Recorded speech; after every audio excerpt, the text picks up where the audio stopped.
Où vont tous ces enfants dont pas un seul ne rit? Ces doux êtres pensifs que la fièvre maigrit? Ces filles de 8 ans qu'on voit cheminer seules? Ils s'en vont travailler 15 heures sous des meules. Ils vont, de l'aube au soir, faire éternellement dans la même prison le même mouvement. Accroupis sous les dents d'une machine sombre, monstres hideux qui mâchent on ne sait quoi dans l'ombre. Innocents dans un bagne, anges dans un enfer, ils travaillent. Tout est d'airain, tout est de fer. Jamais on ne s'arrête et jamais on ne joue. Aussi, quelle pâleur! La cendre est sur leurs joues. Il fait à peine jour, ils sont déjà bien lasses. Ils ne comprennent rien à leur destin, hélas. Ils semblent dire à Dieu, petits comme nous sommes, notre Père, voyez ce que nous font les hommes. Ô servitude infâme imposée à l'enfant! Il est terrible, le petit bruit de l'œuf dur cassé sur un comptoir d'étain. Il est terrible, ce bruit quand il remue dans la mémoire de l'homme qui a faim. Elle est terrible aussi la tête de l'homme qui a faim. Quand il se regarde à 6 heures du matin dans la glace du grand magasin, une tête couleur de poussière, ce n'est pas sa tête pourtant qu'il regarde dans la vitrine de chez Potin. Il s'en fout de sa tête, l'homme. Il n'y pense pas, il songe, il imagine une autre tête. Une tête de veau, par exemple, avec une sauce de vinaigre, ou une tête de n'importe quoi qui se mange. Et il remue doucement la mâchoire, doucement, et il grince des dents doucement, car le monde se paye sa tête, et il ne peut rien contre ce monde. Et il compte sur ses doigts. 1, 2, 3, 1, 2, 3. Cela fait 3 jours qu'il n'a pas mangé. Et il a beau répéter depuis 3 jours, ça ne peut pas durer. Ça dure. 3 jours, 3 nuits, sans manger. Et derrière ces vitres, ces pâtés, ces bouteilles, ces conserves, poissons morts protégés par les boîtes, boîtes protégées par les vitres, vitres protégées par les flics, flics protégés par la crainte que de barricades pour si malheureuses sardines. Un peu plus loin le bistrot, café crème et croissant chaud. L'homme titube et dans l'intérieur de sa tête, un brouillard de mots, un brouillard de mots. Sardines à manger, œufs durs, café crème, café arrosé rhum, café crème, café crème, café crème. Arrosé sang.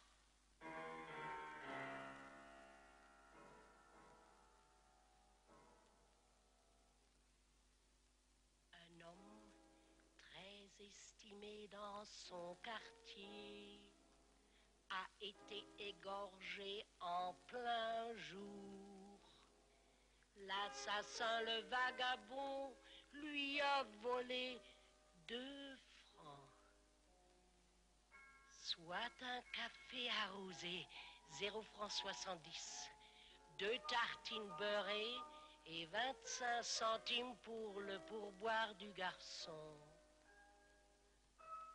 Il est terrible, le petit bruit de l'œuf dur cassé sur un comptoir d'étain. Il est terrible, ce bruit quand il remue dans la mémoire de l'homme qui a faim.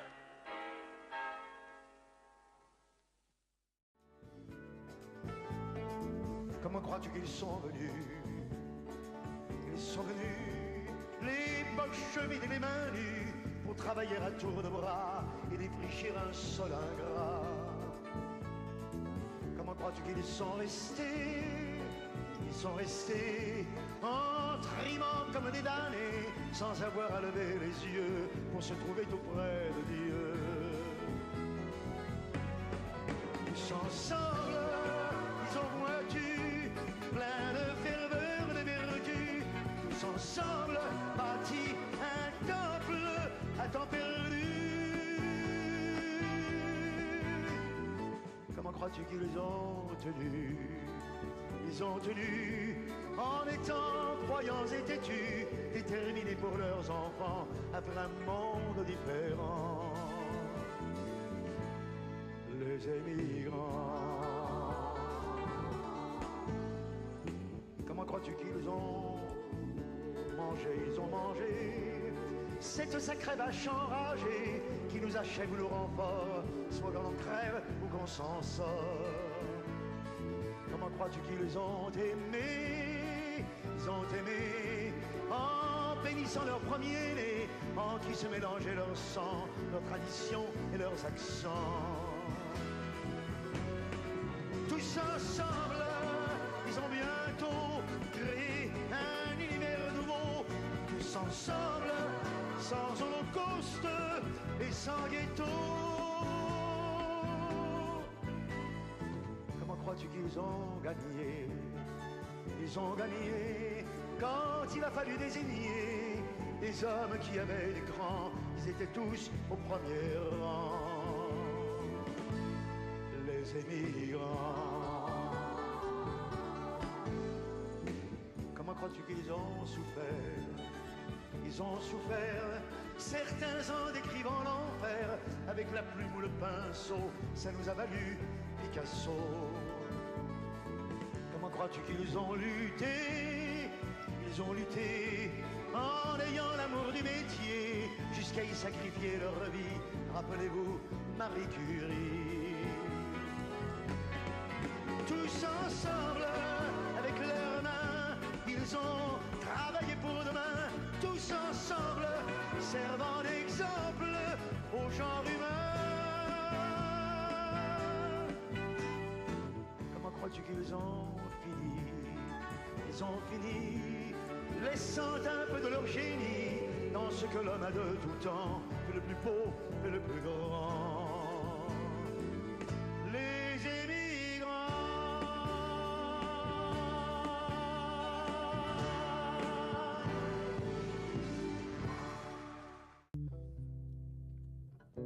Je m'appelle Moussa, j'ai 10 ans, je suis en CM2 à Épinay, ville du 93 où j'ai grandi et où je suis né. Mon école elle est mignonne même si les murs sont pas tout neufs. Dans chaque salle il y a plein de bruit, moi dans ma classe on est 29. Il n'y a pas beaucoup d'élèves modèles, puis on est un peu dissipés. Je crois que nous sommes ce qu'on appelle des élèves en difficulté. Moi en maths je suis pas terrible mais c'est pas pire qu'en dictée. Ce que je préfère c'est 16 heures, je retrouve les grands dans mon quartier.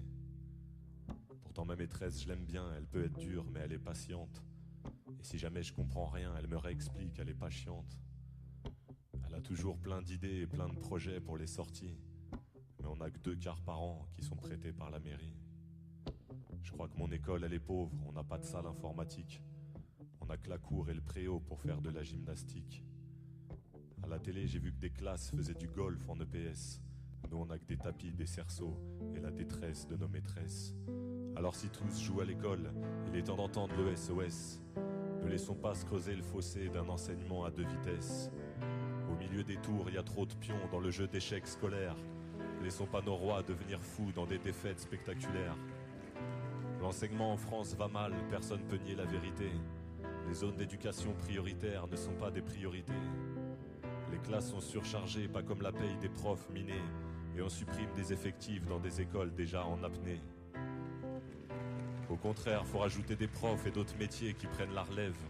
Dans les quartiers les plus en galère, créer des classes de 15 élèves. Ajouter des postes d'assistants ou d'auxiliaires qui aident aux devoirs, qui connaissent les parents et accompagnent les enfants les plus en retard. L'enseignement en France va mal, l'État ne met pas assez d'argent. Quelques réformes à 2 balles pour ne pas voir le plus urgent. Un établissement scolaire sans vrais moyens est impuissant. Comment peut-on faire des économies sur l'avenir de nos enfants? L'enseignement en France va mal car il rend pas les gens égaux. Les plus fragiles tirent l'alarme mais on étouffe leur écho. L'école publique va mal car elle a la tête sous l'eau. Y a pas d'éducation nationale, y a que des moyens de survie locaux.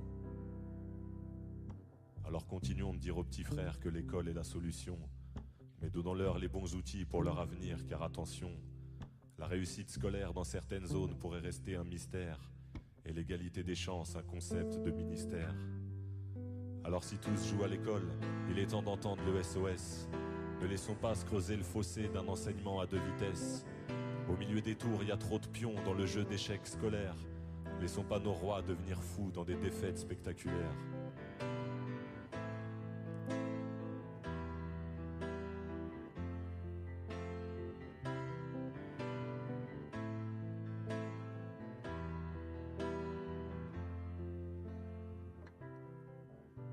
Je m'appelle Moussa, j'ai 10 ans, je suis en CM2 à Épinay, ville du 93 où j'ai grandi et où je suis né. C'est pas de ma faute à moi si j'ai moins de chances d'avoir le bac. C'est simplement parce que je vis là que mon avenir est un cul-de-sac. La cour du lion. Sa Majesté Lionne un jour voulut connaître de quelle nation le ciel l'avait fait maître. Il manda donc par député ses vassaux de toute nature, envoyant de tous les côtés une circulaire écriture avec son sceau. L'écrit portait qu'un mois durant le roi tiendrait cour plénière dont l'ouverture devait être un fort grand festin, suivi des tours de fagotin. Par ce trait de magnificence, le prince à ses sujets étalait sa puissance. En son Louvre, il les invita. Quel Louvre, un vrai charnier, dont l'odeur se porta d'abord au nez des gens. L'ours boucha sa narine. Il se fut bien passé de faire cette mine, sa grimace déplut. Le monarque irrité l'envoya chez Pluton faire le dégoûté. Le sage approuva fort cette sévérité, et flatteur excessif, il loua la colère et la griffe du prince, et l'antre et cette odeur. Il n'était tambour, il n'était fleur, qui ne se fût taille au prix.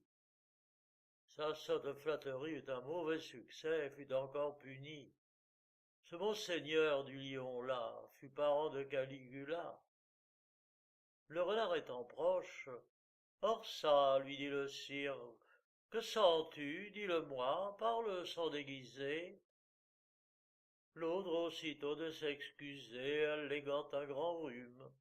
Il ne pouvait que dire, sans odorat, bref, il sentir. Ceci vous sert d'enseignement. Ne soyez à la cour, si vous voulez y plaire, ni fade adulateur, ni parleur trop sincère, et tâchez quelquefois de répondre en normand. Souvenir de la nuit du 4. L'enfant avait reçu 2 balles dans la tête. Le logis était propre, humble, paisible, honnête. On voyait un rameau béni sur un portrait. Une vieille grand-mère était là qui pleurait. Nous le déshabillions en silence. Sa bouche pâle s'ouvrait. La mort noyait son œil farouche. Ses bras pendants semblaient demander des appuis. Il avait dans sa poche une toupie en buis. On pouvait mettre un doigt dans les trous de ses plaies. Avez-vous vu saigner la mûre dans les haies? Son crâne était ouvert comme un bois qui se fend. L'aïeul regarda déshabiller l'enfant, disant « Comme il est blanc, approchez donc la lampe. Dieu, ses pauvres cheveux sont collés sur sa tempe. » Et quand ce fut fini, le prit sur ses genoux. La nuit était lugubre.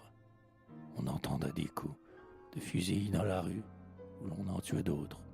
« Il faut ensevelir l'enfant, » dirent les nôtres. Ils l'ont pris un drap blanc dans l'armoire en noyer. L'aïeul cependant l'approchait du foyer, comme pour réchauffer ses membres déjà roides. Hélas, ce que la mort touche de ses mains froides ne se réchauffe plus au foyer d'ici bas. Elle pencha la tête et lui tira ses bas. et dans ses vieilles mains prit les pieds du cadavre. Est-ce que ce n'est pas une chose qui navre? Cria-t-elle. Monsieur, il n'avait pas 8 ans. Ses maîtres, il allait en classe, était content. Monsieur, quand il fallait que je fisse une lettre, c'est lui qui l'écrivait. Est-ce qu'on va se mettre à tuer les enfants maintenant? Ah mon Dieu! On est donc des brigands? Je vous demande un peu. Ils jouaient ce matin, là, devant la fenêtre. Dire qu'ils m'ont tué ce pauvre petit être. Ils passaient dans la rue, ils ont tiré dessus. Monsieur, il était bon et doux comme un Jésus. Moi, je suis vieille. Il est tout simple que je parte. Cela n'aurait rien fait, monsieur Bonaparte, de me tuer au lieu de tuer mon enfant. Elle s'interrompit, les sanglots l'étouffant. Puis elle dit, et tous pleuraient près de l'aïeul, que vais-je devenir à présent toute seule? Expliquez-moi cela, vous autres, aujourd'hui. Hélas, je ne vais plus de sa mère que lui. Pourquoi l'a-t-on tué? Je veux qu'on me l'explique. L'enfant n'a pas crié « Vive la République !» Nous nous taisions, debout et grave, chapeau bas, tremblant devant ce deuil qu'on ne console pas. Vous ne compreniez point, mère, la politique. Monsieur Napoléon, c'est son nom authentique, le pauvre et même prince, il aime les palais.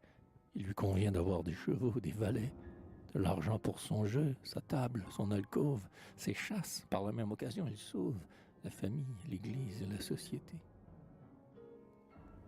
Il veut avoir Saint-Claude, plein de roses l'été, où viendrions l'adorer les préfets et les maires. C'est pour cela qu'il faut que les vieilles grand-mères, de leurs pauvres doigts gris que fait trembler le temps, cousent dans le linceul des enfants de 7 ans. Monsieur le super Qaïd, je vous fais une lettre que vous lirez peut-être, Inch'Allah, après l'Aïd. Je viens solliciter de votre haute autorité un certificat de vie, que Dieu vous glorifie.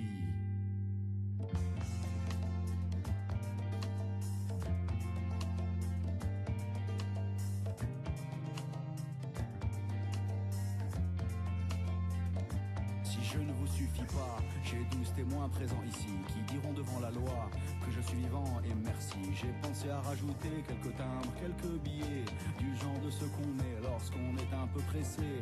Vous n'êtes pas obligé bien sûr de les accepter, mais par expérience je sais qu'il est rare que vous refusiez. Monsieur le super Qaïd, je vous fais une lettre que vous lirez peut-être, Inch'Allah, après l'Aïd. Je viens solliciter de votre autorité un certificat de vie, que Dieu vous glorifie.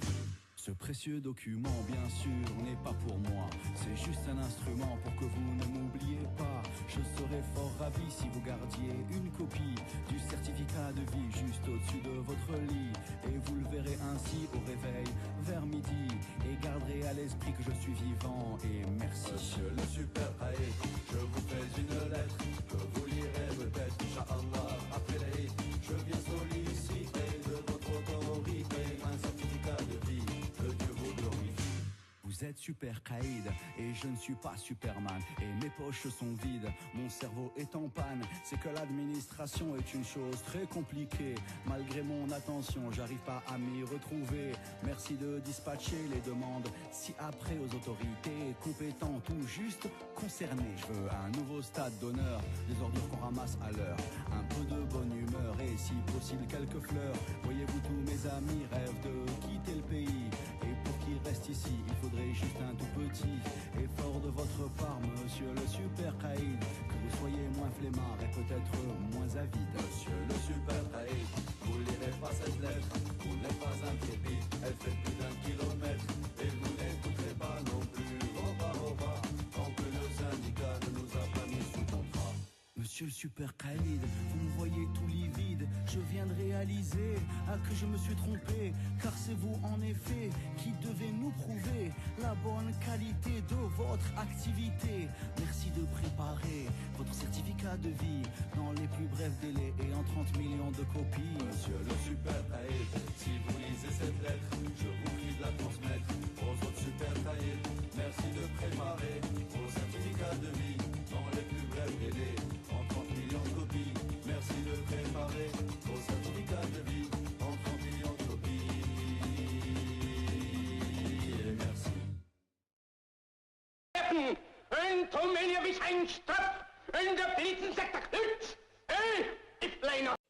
Les animaux malades de la peste. Un mal qui répand la terreur, mal que le ciel en sa fureur inventa pour punir les crimes de la terre, la peste, puisqu'il faut l'appeler par son nom, capable d'enrichir en un jour l'Achéron, faisait aux animaux la guerre. Ils ne mouraient pas tous, mais tous étaient frappés.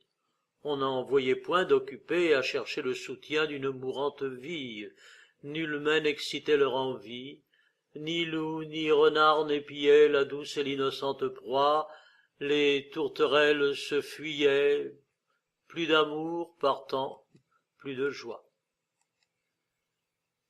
Le lion tint conseil et dit: Mes chers amis, je crois que le ciel a permis pour nos péchés cette infortune, que le plus coupable de nous se sacrifie aux traits du céleste courroux. Peut-être il obtiendra la guérison commune. L'histoire nous apprend qu'en de tels accidents on fait de pareils dévouements. Ne nous flattons donc point, voyons sans indulgence l'état de notre conscience. Pour moi, satisfaisant mes appétits gloutons, j'ai dévoré force moutons. Que m'avait-il fait? Nulle offense. Même il m'est arrivé quelquefois de manger le berger. Je me dévouerai donc s'il le faut, mais je pense qu'il est bon que chacun s'accuse ainsi que moi, car on doit souhaiter, selon toute justice, que le plus coupable périsse. Sire, dit le renard, vous êtes trop bon roi. Vos scrupules vont voir trop de délicatesse. Eh bien, manger mouton, canaille, sotte espèce, est-ce un péché? Non, non, vous leur fîtes seigneur, en les croquant beaucoup d'honneur. Et quant au berger, l'on peut dire qu'il était digne de tout mot, étant de ces gens-là qui, sur les animaux, se font un chimérique empire. Ainsi dit le renard, et flatteur d'applaudir. On n'osa trop approfondir du tigre, ni de l'ours, ni des autres puissances les moins pardonnables offenses. Tous les gens querelleurs, jusqu'au simple matin, au dire de chacun, étaient de petits saints. L'âne vint à son tour et dit: J'ai souvenance qu'en un pré de moine passant, la faim, l'occasion, l'herbe tendre, et je pense quelque diable aussi me poussant, je tondis de ce pré la largeur de ma langue. Je n'en avais nul droit, puisqu'il faut parler net. À ces mots, on cria haro sur le bonnet. Un loup, quelque peu clair, prouva par sa harangue qu'il fallait dévouer ce maudit animal, ce pelé, ce galeux, d'où venait tout leur mal.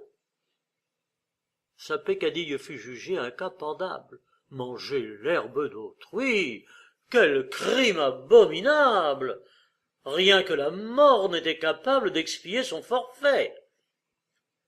On le lui fit bien voir. Selon que vous serez puissant ou misérable, les jugements de cour vous rendront blanc ou noir. Now, all those voting guilty, please raise your hands.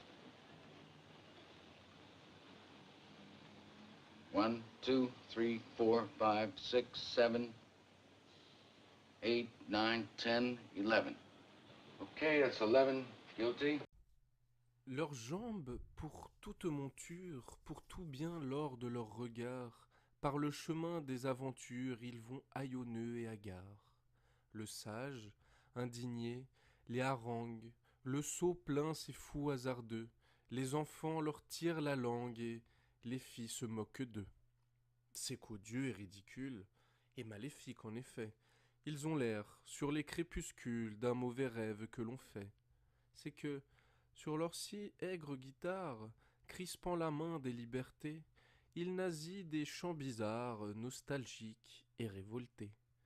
C'est enfin que dans leurs prunelles rit et pleure, fastidieux, l'amour des choses éternelles, des vieux morts et des anciens dieux. Donc, allez, vagabonds sans trêve, errez, funestes et maudits, le long des gouffres et des grèves, sous l'œil fermé des paradis. La nature à l'homme s'allie pour châtier comme il le faut l'orgueilleuse mélancolie qui vous fait marcher le front haut, et vengeant sur vous le blasphème des vastes espoirs véhéments, meurtrit votre front anathème au choc rude des éléments. Les juins brûlent et les décembres gèlent votre chair jusqu'aux os, et la fièvre envahit vos membres qui se déchirent au roseau. Tout vous repousse et tout vous navre, et, quand la mort viendra pour vous, maigre et froide, votre cadavre sera dédaigné par les loups.